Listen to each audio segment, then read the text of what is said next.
The following program was made possible by the generosity of those who have determined to hold fast to the true Roman Catholic religion, as expounded by the Roman Catholic Church before the disasters of Vatican II and the so-called New Mass.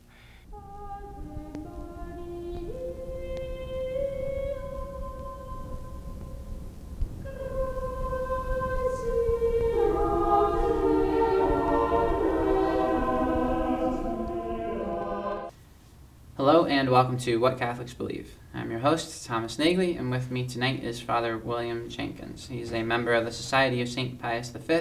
He's also the pastor of Immaculate Conception Church right here in Norwood, Ohio. Hello, Father. How are you tonight? Very fine, Tom. Thank you. And yourself? Doing well, Father. Thanks for being here. You're welcome, certainly.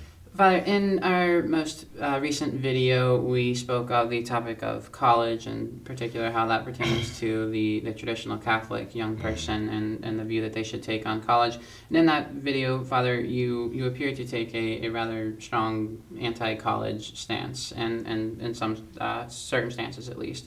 And some of our viewers are a bit concerned that your anti-college stance, at least how they perceived it, is rather contradictory when compared with your academy here at Immaculate Conception Academy in Norwood.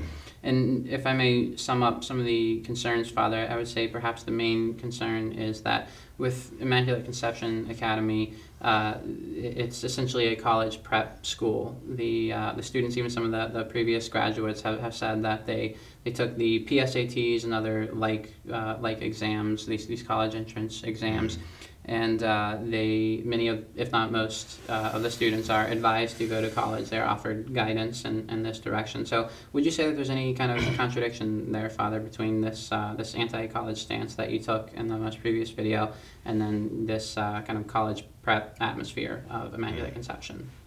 Well, Tom, you began your question by saying that I appeared to take an anti-college stand, and I appreciate that qualification there, because in principle, I mean, I'm not opposed to higher education at all. I mean, in principle, I'm all in favor of it. It's just that the colleges in the United States of America, probably throughout the world, have been basically hijacked, I'm afraid, by leftists. And this makes them somewhat dangerous places to be, you know. So, and I think we need to sound a warning. I think parents tend to be a bit naive about this. Not all, but there are many parents who are naive because I think that they kind of relate to their own experience in college a generation ago. But a generation ago, colleges were not then what they are now. Oh, were they on their way? Yes. Were the principles already in place? Yes, they were. And some even might relate the experience to 2 generations ago, you know. And of course, we've seen a very rapid decline. I mean, you know, a generation ago, you wouldn't have expected going to college that you'd be just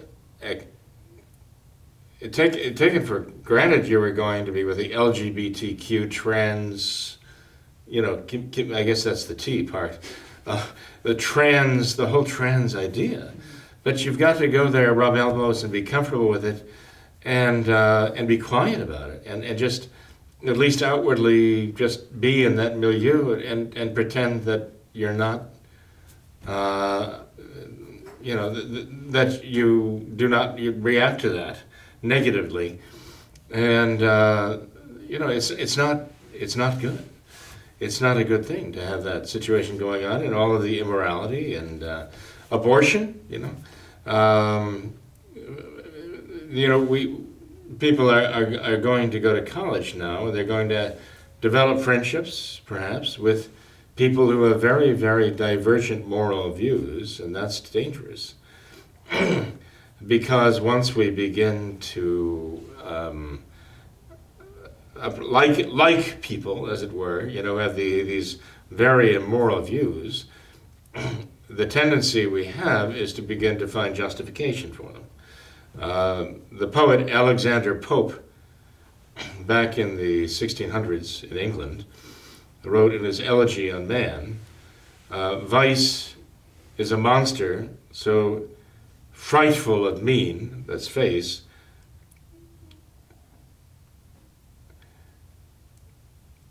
as to be hated needs but be seen. In other words, you see vice, and your first reaction is to hate what is vicious. Yet, seen too oft, familiar with her face, we first endure, then pity, then embrace. And there's a great deal of wisdom in that stanza, because, again, he's pointing out that as long as we are required to just carry on and live in this milieu, eventually we find it, we begin to tolerate it as an evil, right? We endure it, in other words. But after a while, we develop a kind of natural sympathy for it. And that the next step then, as we develop a certain sympathy for it, is to kind of normalize it and accept it as just okay, you know. And this is what the homosexuals outlined as their plan, precisely to bring homosexuality into the mainstream, as though it was not only normal, but even admirable. Mm-hmm. And this is where we are right now. So when people go to our college campuses these days, especially the state colleges and the so-called Catholic colleges, and I stress it, especially the state colleges and the Catholic colleges, there is that great push to normalize this. And there is a certain danger that this represents to the Catholic conscience. Now, does this contradict, saying what I just said, does it contradict what we have at the Academy? And the answer is, I don't believe it does. And the reason being is because I believe that our program at the Academy is very strong, academically, but also morally. And I believe that there's any place, that I know of anyway, there's any place that actually prepares students to address these issues, it is our Immaculate Conception Academy. We deliberately prepare them morally as well as intellectually. And I believe our students are very well prepared, both intellectually and morally. And we have a guidance counselor now who has a great deal of wisdom, and I think he's ideally suited for the task of preparing them intellectually and morally in union with the rest of the school, with the classical educational program, to prepare students to go to college, fight the good fight, and actually win the battle, not lose it, not losing their soul, but actually gaining souls for our Lord by their powerful examples. And standing up for Catholic morality in their own life and also publicly in the public forum. The classical program of education is suited for that because not only in the early years of their schooling do they learn the facts and the math and English and science and all this, they gain a great deal of knowledge there. But then they go on to the level of learning to understand arguments and argumentation, to draw conclusions and reason by induction and deduction. And then to go on to the third level of rhetoric, where they can not only examine the arguments that are presented to them, but they can also fashion arguments of their own and present these in a very compelling way. And this is exactly what you need in order to go out into the college campus, into the public forum today, and represent your faith.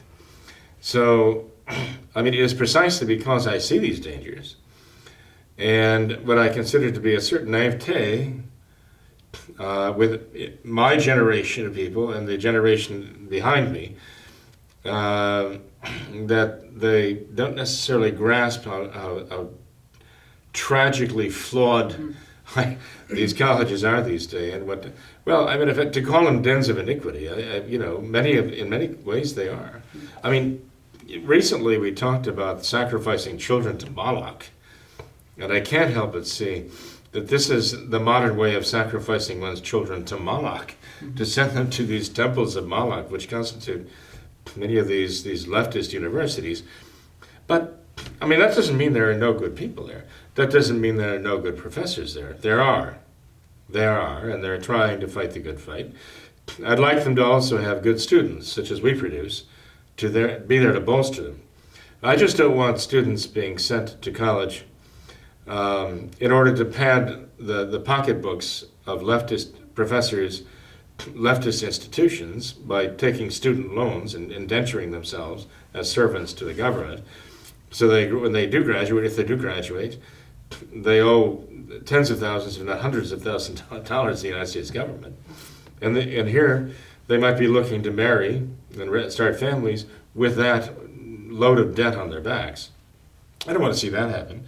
But I don't want to see young people going to college who have no need to go, because they're going into trades or other things that are very, very useful and very important, absolutely indispensable to any society. They can make a good living with these things, and they don't have to go to a college or university to gain those skills.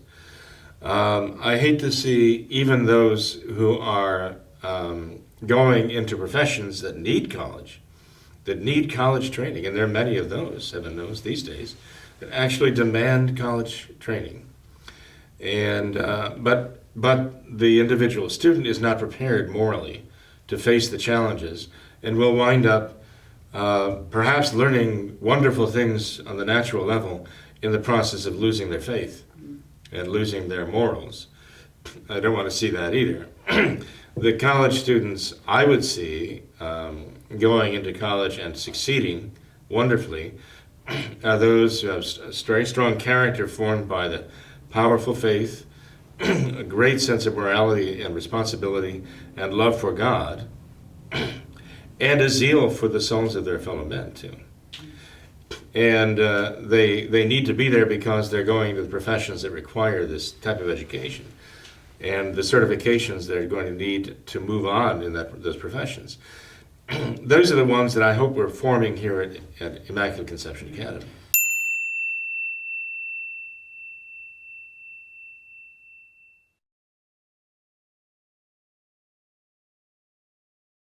Well, Father, would you classify the academy as a college prep school then? Because it seems in a certain sense, at least, that you're doing that. You know, you're trying to say that you are attempting to prepare students intellectually, but also morally and spiritually for the challenges that they'll face in college. So would you classify Immaculate Conception? Well, in all my 35 years here, Tom, I don't recall ever having referred to Immaculate Conception Academy as a college prep school.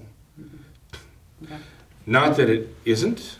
It is, really. I mean, the school does very well prepare students to go into college and be good members of the church militant and stand up for what is right. They have the intellectual and the moral, the spiritual formation they need to do that. But I don't think of it in that kind of, I would consider the idea of college prep school to have a certain narrow focus. And I think the classical educational program is much wider, much more inclusive than that. Okay. Than just say, okay, we've got to get these kids ready for college. Rather, I mean, the expression that I've heard often is preparing them for life. But even that is very narrow, I think, you know, but I like to see us preparing our students for everlasting life. Sure. This is what really matters as far as I'm concerned. I want them to find not only their avocation as plumbers, as lawyers, as doctors, as electricians, whatever their avocations may be, I want them to be able to find their vocations. Whether their vocation is in the consecrated life of a religious or a priest, the life of a husband or a wife, raising a family, or just a single person in the world. I say just, that's a vocation in its own right. and a means of sanctification for a soul in the service of God, in a special service to God. And so this goes beyond college. So I don't consider Immaculate Conception Academy to be merely a college prep school. But I guess I would have to say in that sense, yes it is, but it's so much more than that. Well, Father, another point that I've heard raised is that you enumerate all of these terrible things that can come about with the college experience and a college education, and you seem to speak very highly of trades and like-minded things. But why in your school is there such an emphasis on college, and why is there not very much emphasis on the trades? Why are there not many shop classes or? Well, for one thing, Tom, it's true we don't have a lot of shop classes. But I tell you, in the past, we have, and we still are very open to this, that after a student, high school student, completes his sophomore year, that student can enroll in college classes for the trades. And there are certain students who in the past we found very, very drawn to that and very gifted in just hands-on work. Where would we be without them? I mean, it's hard to have indoor plumbing without plumbers, you know. And these days, I mean, probably someone can go into the trades, make a very good living, and be a very good supporter for a family. At the same time, because of his classical education, also be very much very gifted in literature, can become a poet and do many other things he wants to do. You don't run into many plumber poets, but the classical education can form people who can do that. They're very well grounded. They may be in construction, but they have a soul, and the soul loves beauty, and they can be great musicians too at the same time. So it's not like the Common Core or the socialist idea, train somebody to be a plumber and don't teach him anything else. You know, just tell them, okay, this is your lot in life. You're a plumber, you're an electrician, you're a dish digger, whatever it is. You work with your hands, and that's all there is to you, so you're nothing but a piece of machinery. That's not the classical education. The classical education sees the plumber, the attorney, the doctor, the priest, all being well educated in the arts, the sciences, and they can communicate with each other in a very interesting way on all levels of these things.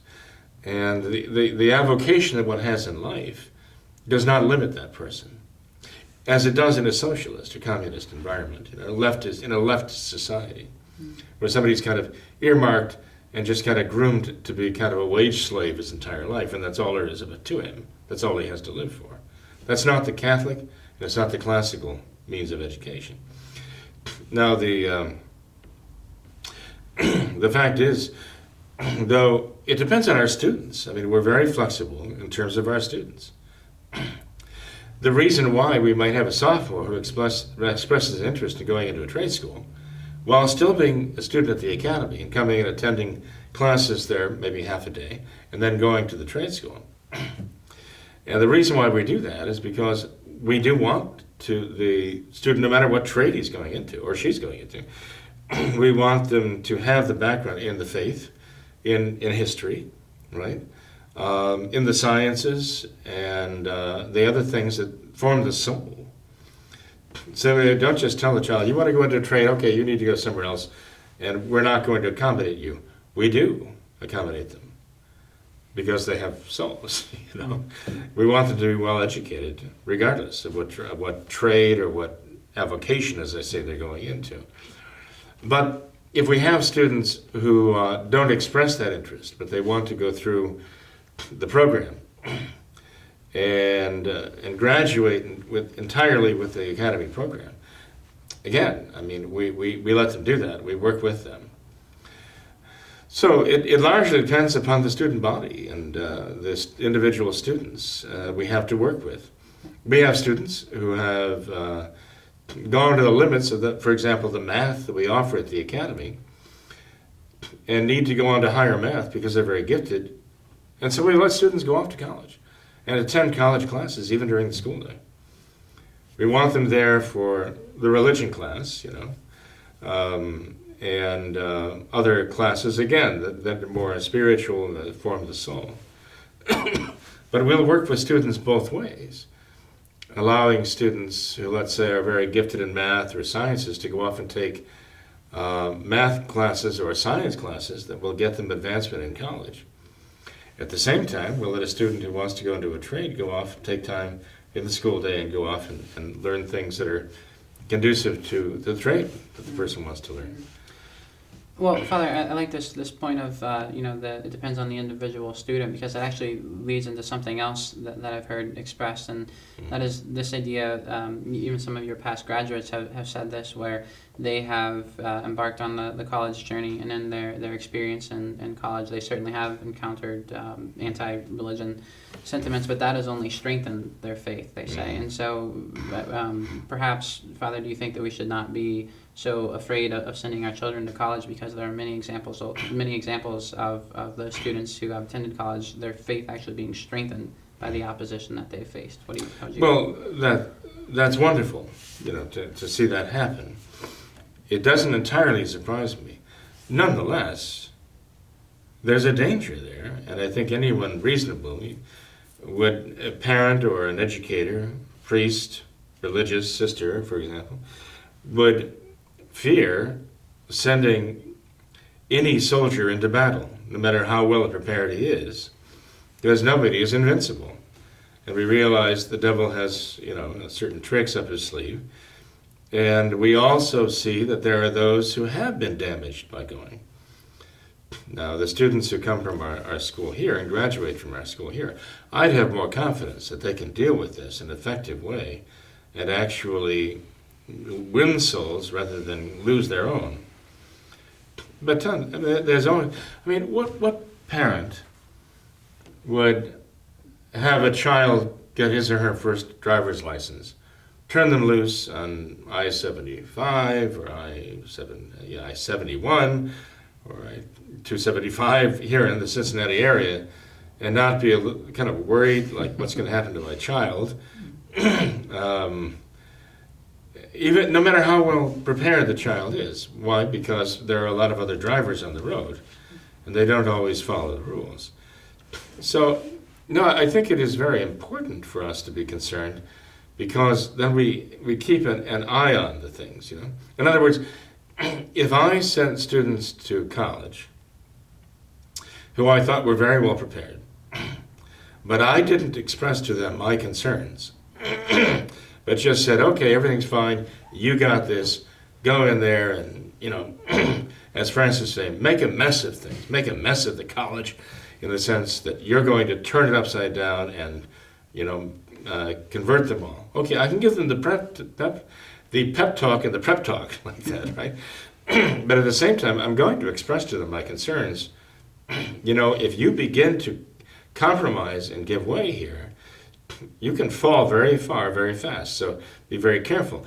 I have to express my concerns to them because I want them to be concerned. I want them to be concerned enough to be on guard and prepared. I'm not going to send a soldier into battle saying, don't worry about anything, you're fine, you're invulnerable. I want the soldier to be on guard and to be very much aware of what's happening and realize there's a certain danger. That's what's going to protect that soldier in the battlefield. That's what's going to protect my student in college. So, no, I think it is important to enable them to really see the dangers realistically for what they are, and to have enough, I should say, healthy fear, in a good sense. Not in a slavish kind of way, but to have enough healthy concern that they will be very careful and very cautious. And when the alarm bells of conscience begin to sound, that they will know how to respond to that, how to defend themselves. We teach our students, we teach our children how to defend themselves and how to get out of dangerous situations and how not to get into them. We do that everywhere else. We should all the more so do that when they go off to college. Father, you might not be able to answer this question, but could you quantify? I'll first try anyway. At some length, of course. Could you? I think this is an opportunity for a short answer. Okay, thank you. Could you quantify, perhaps, give me any kind of percentage of your graduates that you think should go to college and should not go to college? It depends on the individuals. Okay. You know, I mean, the youngsters, that's youngsters. I mean, these are young adults now. We hope and pray that we don't graduate children. That we graduate young men and young women. It's very hard to say. It depends on what their interests are and what they're prepared for. One day I asked the students in my 11th, 12th grade class, how many of you want to be entrepreneurs and start your own businesses? Well, I mean, about 3/4 of the class raised their hands. Really? Well, they have examples in the parish here of men and women who have started their own businesses and done very well for themselves and employ other members of the parish. I see they have actually done a lot of good for a lot of families. And they see that this is a great way to go if they can do it. But I would ask, well, what kind of business do you want to start? What kind of business do you want to go into? Some said they want to go into tech. And some, like one young lady said she wanted to start a hair salon, like a cosmetologist. So there is a good reason for that, too. I mean, there's a place for that, certainly. And I could see this individual being interested in that, but the fact that she was interested in eventually getting her own business going, I thought, well, that's a good thing. But obviously, they need training. They need to learn things. They need skills to be able to do that. They have to go where they can learn those skills. So, if you ask me, well, how many of them should go to college, I would just say, well, if you need certain skills, go get those skills. You might be able to do what Steve Jobs did, go to college only to enroll in the classes to teach you the skills you need, then get out once you have those skills, and go do what you want to do. Not everybody can do that. There are those who absolutely have to have that diploma. They have to have that sheepskin, even to get in the door. And, it's just one of those hoops one has to jump through. But if one can minimize the wasted time by not taking these courses that have nothing to do, with their interest or subject matter or faith, or even avoid altogether the courses and subject matter that are damaging to their faith. Reading literature that is very immoral by Voltaire or Salinger or who knows what else, which is more than a waste of time, worse than a waste of time. Avoiding classes and media where they want you to watch these movies that are very salacious. Our graduates have gotten back to me over the years and told me about their college experiences. And, I'll tell you, actually, I kind of go out on a limb here, but, we have as I said, I won't make this time in real time. I'll just say we've had counselors here, guidance counselors, who've actually been in a position of going to the college campuses and confronting administrators in colleges about what his or her daughters, sons were being taught and were being required to read. But here you have a parent who's very proactive and goes and tells them, my daughter is not reading that. My son is not reading that. Now, the children stood up for themselves. The children were young men and young women, and they stood up for themselves. They took a stand. But this is a parent who went and backed them up. And they prevailed. Wow. But this is the kind of thing parents need to do. So when you have a guidance counselor who's been there, done that, that's good. That guidance counselor is going to not only be a great guidance counselor for the students, he's going to be a really good guidance counselor for the parents, too. Yeah. So we're very blessed to have such people with us today. And so anyway, I don't want to be misunderstood. I think people can easily misunderstand by exaggerating this comment or that comment and taking it out of context. But I'm just saying not everybody is suited for that environment. And not everybody needs to go there and even place themselves in that in order to do well in life, as it were, right? Okay. But the priority always has to be the soul. Sure. Salvation of the soul. Sure. Well, Father, we have a few current events and request for you to comment on these if you're interested. So this first one, it's actually a link to a LifeSite article, and it's titled "Bishop Apologizes to Unrepentant Adulterers and Invites Them Back to the Sacraments." And there's apparently this Bishop Renato Marangoni. He's an Italian bishop, and he apparently has written a pastoral letter to his flock, and he invites them to attend a, quote, friendly and familiar meeting, end quote, where they will reflect on the words of Pope Francis in his apostolic exhortation, the Amoris Laetitia, and he addresses these divorced Catholics who have begun, quote, new experiences of union, end quote. New experiences of union. Talk About a euphemism. But he essentially says, Father, I'll just read a bit of this here. He says, there is a first word I wish to confide to you, sorry, with an exclamation point. This word contains our awareness that we have often ignored you in our parish communities. So what do you think about this, Father? He's saying that he also says we're very rigid. He just says essentially the Catholic Church has been in the wrong, and we want to now right that wrong, welcome you back into the fold, welcome you back to the sacraments, come to receive penance or reconciliation, and come to receive the Eucharist. It doesn't matter if you're living in some kind of new experience of union. So what do you think about that? He's a real Francis bishop, because Francis has said the same on a number of topics, that the Church was wrong before, but now Francis is being enlightened by the Spirit, that now he knows better, okay? I mean, John the 23rd, right, calling Vatican II, said the Church used to use like the medicine of justice, but now he's using the medicine of mercy because he knows so much better. This is the typical modernist. He says, this is what the Church used to do, but we know so much better right now, because now we have the Spirit enlightening us to see all the wrongs that the Church used to do, and we're going to make them right. And of course, this is, as St. Pius has said, characterized by audacity and pride on the part of the modernist.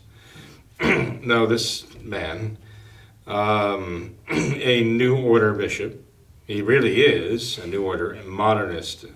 He writes a pastoral letter to his flock, and it's especially directed to those living in open adultery, right? Unrepentant adultery, to come and receive their sacraments. He's going to give them the wafer from the Novus Ordo and show that they are in full communion and in good standing, right? Yep.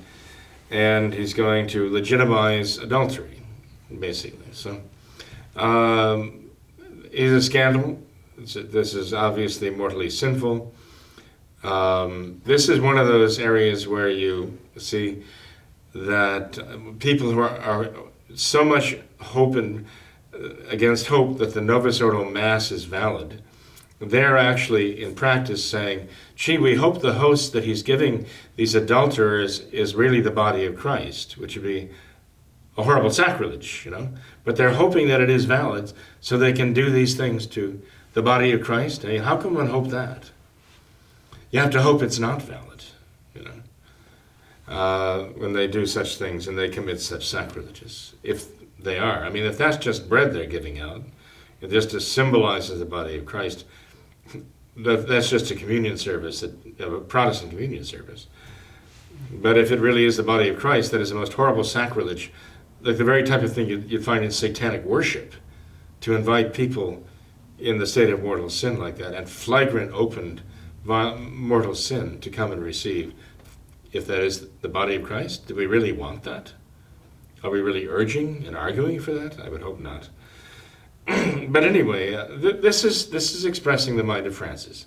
He already wrote to the bishops of Brazil or Argentina that his Amoris Laetitia teaching and their interpretation of it is magisterial.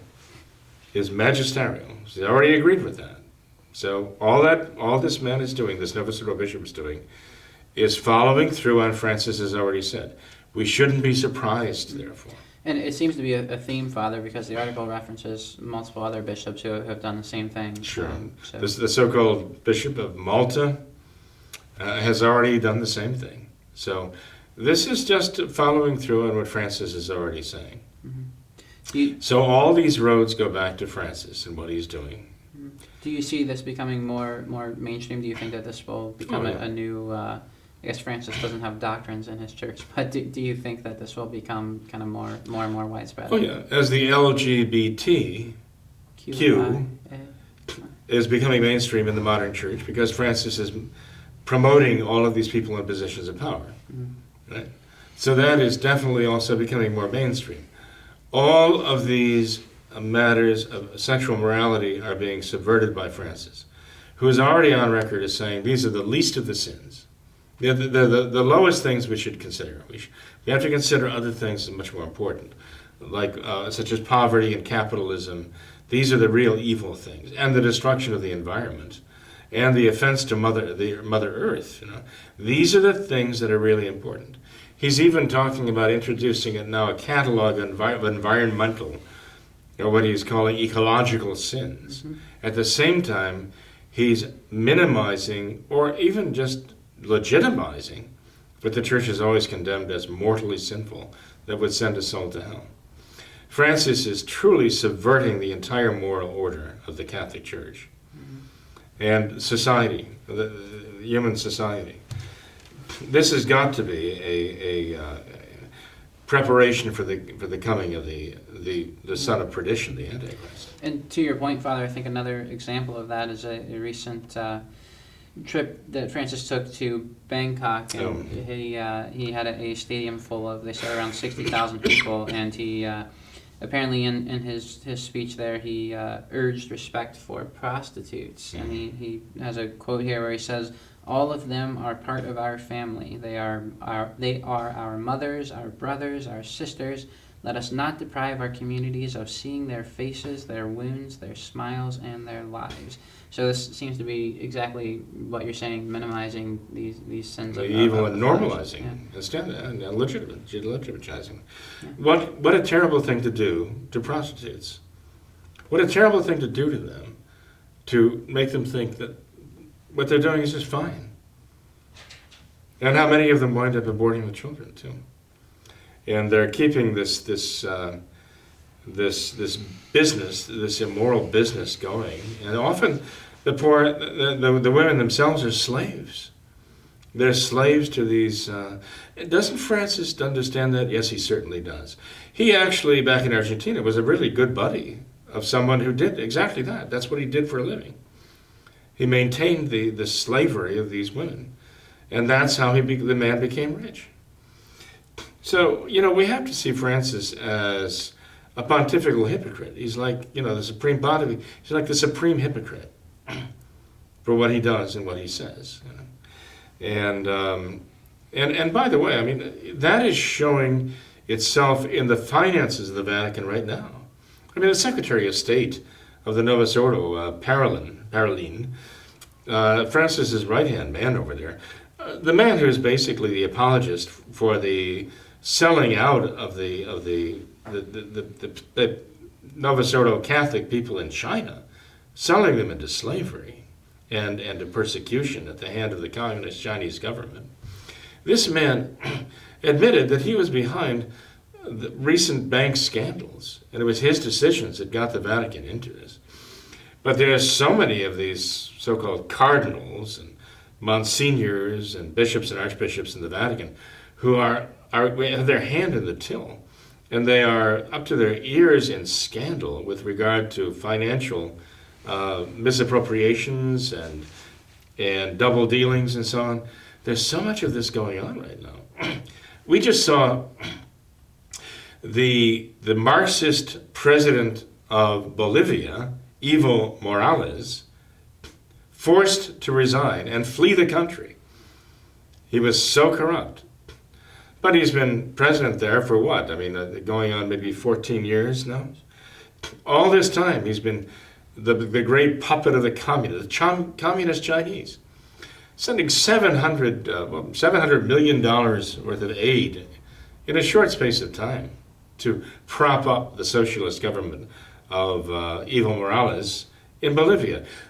Morales was the one who gave Francis the hammer and sickle crucifix, okay? He's a communist. And what brought about his downfall, the Chinese are very, very heavily involved in South America. We've seen how they're propping up the government also of Madeira, right?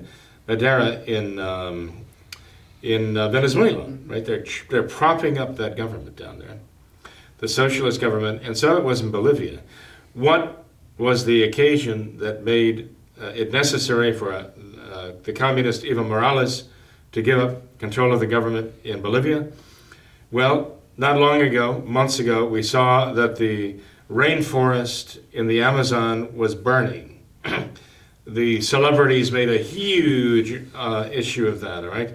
The burning of the rainforest, the Mother Earth goddess is being attacked, and the environment, the lungs of the world are being attacked. Oh my goodness, they were all excited and all upset about that. And this was showing how bad Bolsonaro was in Brazil, as though he was responsible for that. But actually, if you go to the website, Call Me Jorge, you remember that that's what Francis said. When someone said when he was elected, the pontiff of the Novus Ordo, what should we call you? Yeah, just call me Jorge. So they took that name as their website. And I found that when they post something on there, they can back it up. They have good sources to show that this is true.